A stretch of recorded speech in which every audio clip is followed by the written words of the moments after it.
Welcome to World Cup Today, World Cup preview, as it is match day 3 of the 2026 FIFA World Cup, and it feels like this is our first true real day. A full schedule, full 4 games. We have Qatar versus Switzerland, we have Brazil versus Morocco, Haiti versus Scotland, Australia versus Turkey. A lot of stuff to obviously get to here, so let's just fasten the seatbelts and let's get after it.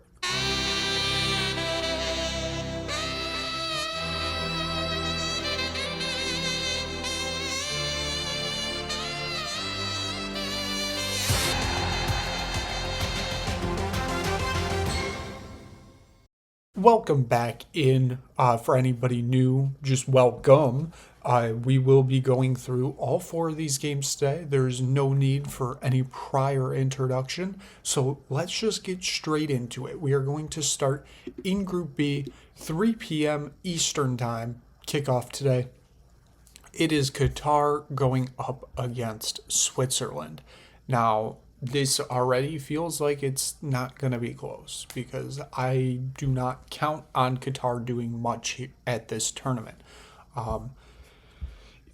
Just looking at their form, they have lost 3 games and drawn 2 in the past 5 games. Now, Switzerland isn't much better. They've drawn 3 games, lost 1, and won 1. But I trust Switzerland a lot more than I do Qatar because Switzerland was actually playing real competition, if I should say so.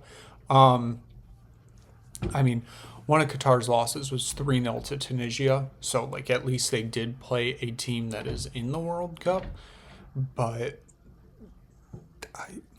I'm not expecting much from them. Switzerland feel like they're just gonna overpower this Qatar team, and they should. They have the better talent.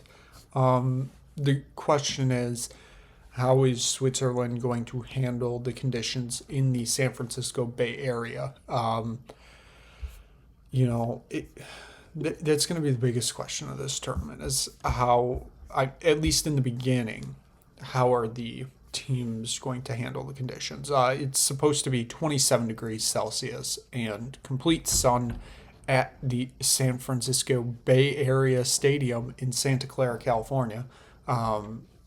What a name. But overall, though, one of these teams has the opportunity to take control of Group B early with Canada and Bosnia drawing yesterday. And I'm not expecting that team to be Qatar because I truly just don't think they're good. I'm glad they qualified on their own merit this time and proved, I guess, that they kind of deserve to be here. But it's a 48-team tournament. You got to fill up these spots somehow. And I'm just truly not expecting much from this team whatsoever. And again, like I said, the talent on the Switzerland team is like 3 to 4 times what the talent of Qatar has. I mean, Breel, Embolo, Fabian Ryder, Granit, Xhaka, your captain. They got a much better back line of Rodrygo, Akanji, Ivaldi, and Wildmer, and then Kobel as your starting keeper. This team should be overpowering this Qatar team. They should be winning 2-3-0, something like that. Obviously, we'll see if that actually happens, but the Switzerland team should kind of roll in this situation. So, given that, we'll move on to our next game here, and it is the game of the day, I guess I would say. It's a game that a lot of people are looking forward to. It's a game that feels like it's one of the bigger games of the early days of World Cup 2026, and that is Brazil taking on Morocco. This is so intriguing because obviously we get to see Brazil for the first time at this tournament under Carlo Ancelotti. How is that going to play out? That's very intriguing to me because you don't really see. You're starting to see it more now, but you don't really see coaches jump from the club game to the international game, or kind of vice versa. There, there's a reason Gareth Southgate still does not have a job post stepping down as England manager. This is just such a intriguing matchup because I think everybody thinks this Morocco team is going to be good, including myself. They have a lot of good talent on there, but the stats and the history says that teams that break out at a previous World Cup, so like Morocco did in 2022 when they made it to the semifinals, they don't usually do as well at the next World Cup. So that is what I am going to be interested in seeing, is if this Morocco team can break that trend. I mean, they sure have the talent to do it, but I know, I believe within the last 6 months, they've replaced their manager. I don't trust that. The fact you're changing managers that close to a World Cup doesn't seem the most confident of signs. I will say, though, talent wise, it kind of feels like these two teams are balanced, which is kind of wild to say about a Brazilian team. Like this, just, I think it's fair to say this is one of the least talented Brazil teams, and that just shows how talented they are. Like, national teams would kill to have this much talent on their team. But the key player I'm looking at here is Vini Jr. He could never be unlocked to what he was performing at Real Madrid with Carlo Ancelotti. That's partially why Ancelotti is manager right now. They need to unlock Vini Jr. and get something going here. And this is like the first true game that Ancelotti's going to manage. And I want to see if we see that Real Madrid Vini Jr. that we saw so many times when Ancelotti was manager. I did. It was mentioned somewhere, and I didn't really think about it until I heard it. But they said, Ancelotti running this, 4-2-3-1, he's not forcing his tactics on this team. He stepped in, said, what do we have? And adapted and said, you know what, we're going to run with this because this is how these players play best. So, outside of Ancelotti's normal tactics, like using something else that's interesting to me. Overall, though, if this Morocco team is indeed like as good as people think they are, I think this game ends in a draw.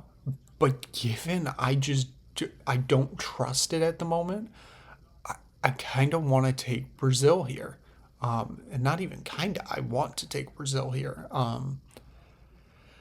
It's just I am worried about the attacking options. Yes, Vinny Jr. is there. Yes, Rafinha is there. I'm not so convinced by Lucas Paqueta or Mateus Cunha. I mean, they're good players.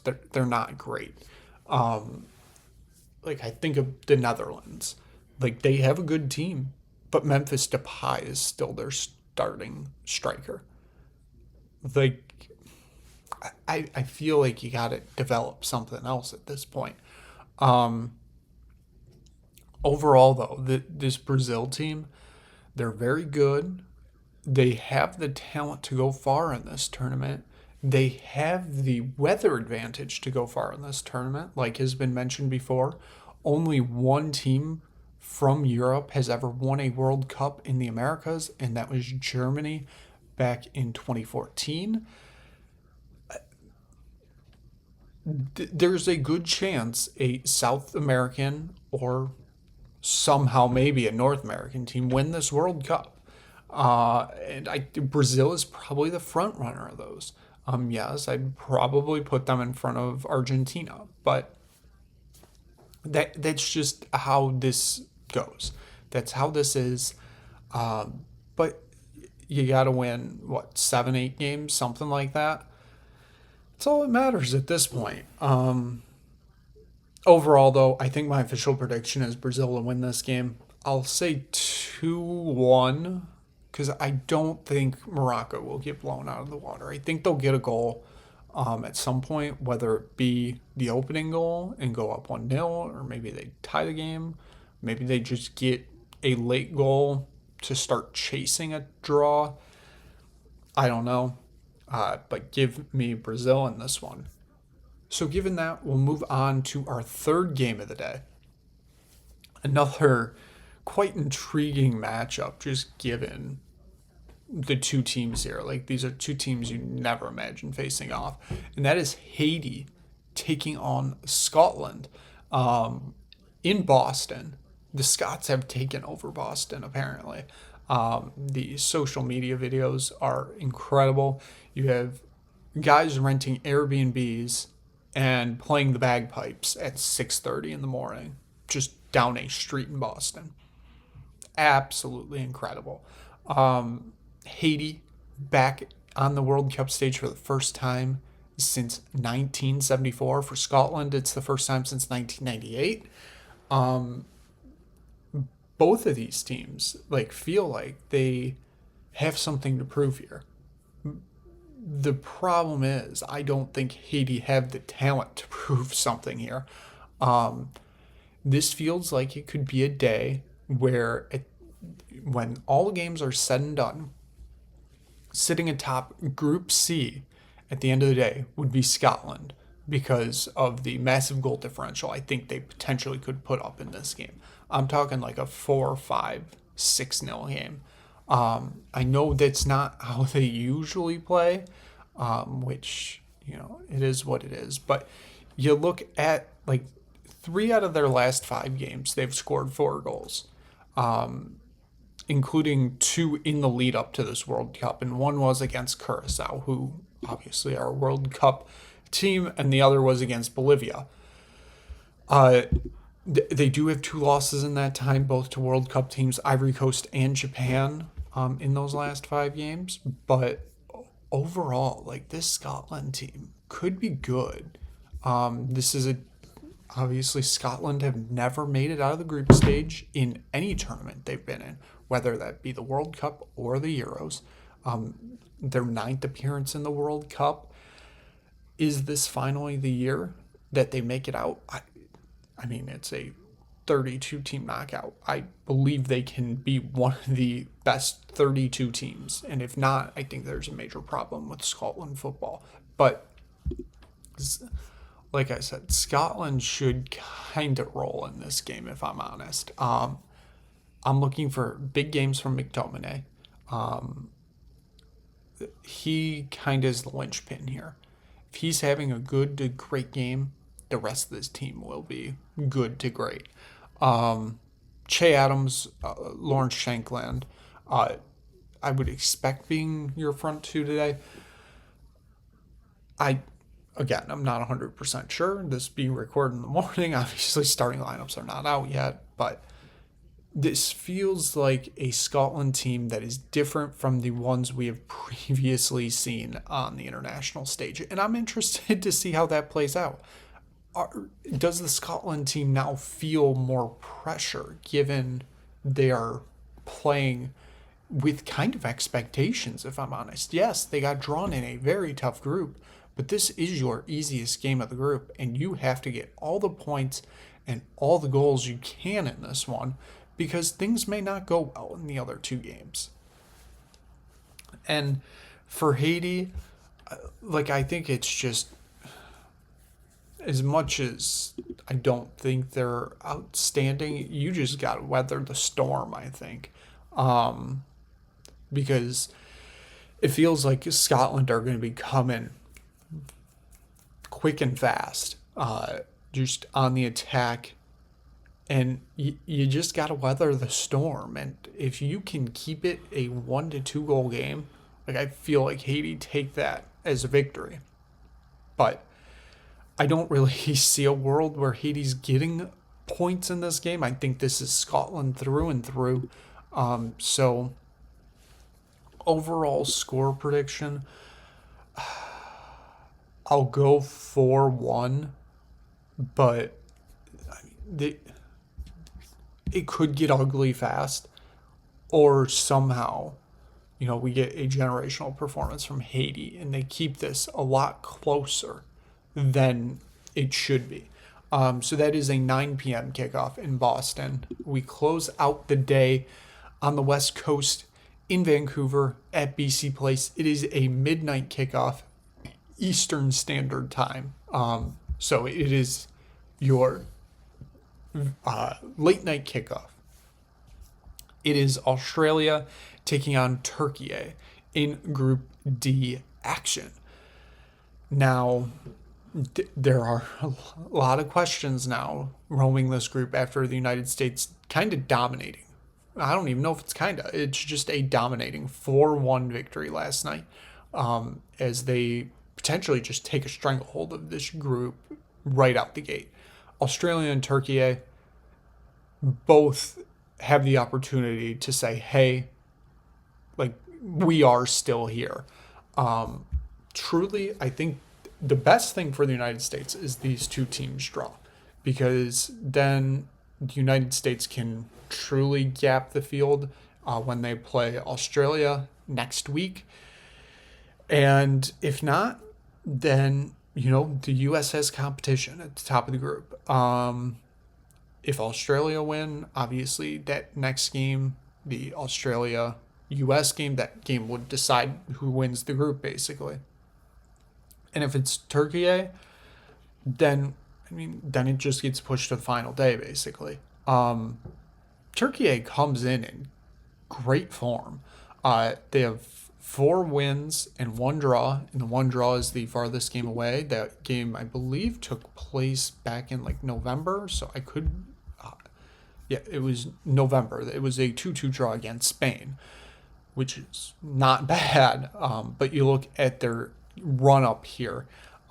They had a 4-0 win against North Macedonia and a 2-1 win against Venezuela.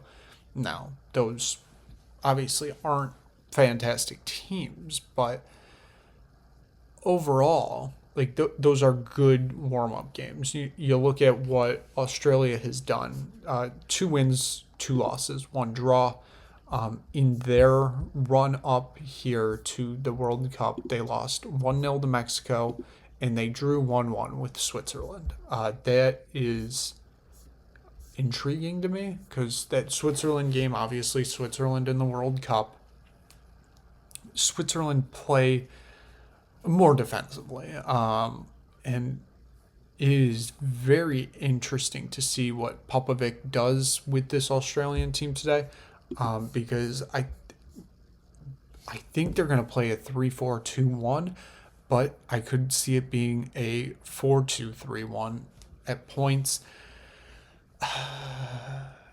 This is very interesting because obviously you have Türkiye here, always the dark horse, never the actual dark horse. How is that going to play out?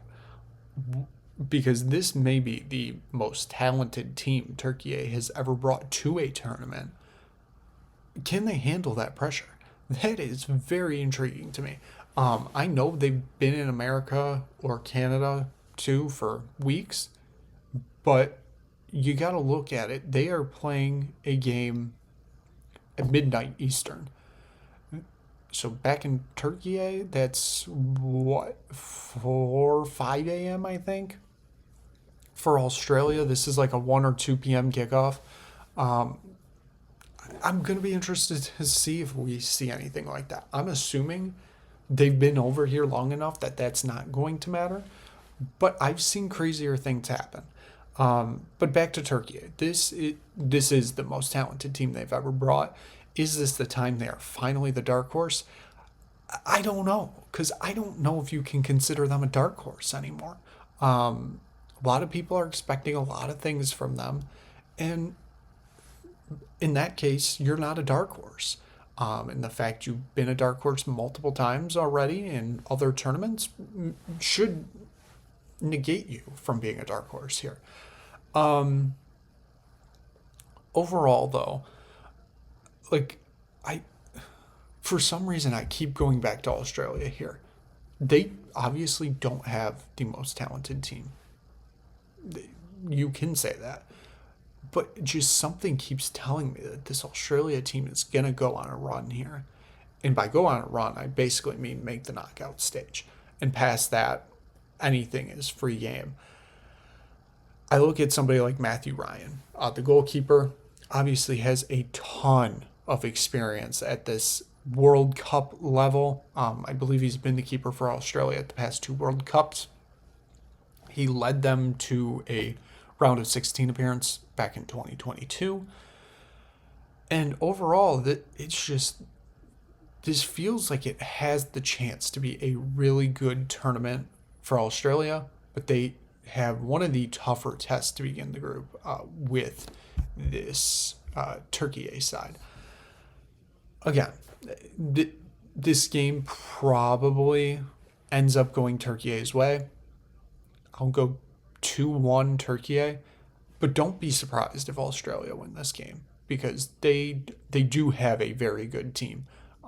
It's not to the talent of this Türkiye side. So given that is going to wrap it up for World Cup preview, day 3 of the World Cup. A lot of football going to be happening today. We may be recapping it. We may not be because that game's going to end at 2 a.m. Eastern. I may, all honesty, may be fast asleep. May not be. You never know. But for sure, we will be back tomorrow morning previewing everything you need to know about day 4 of the World Cup. So thank you so much for watching this episode of World Cup preview. If you just stumble across the Nick Bird Sports Network, make sure you click like. Make sure you click subscribe. Tell anybody you know about it because the content just keeps flowing here for the World Cup.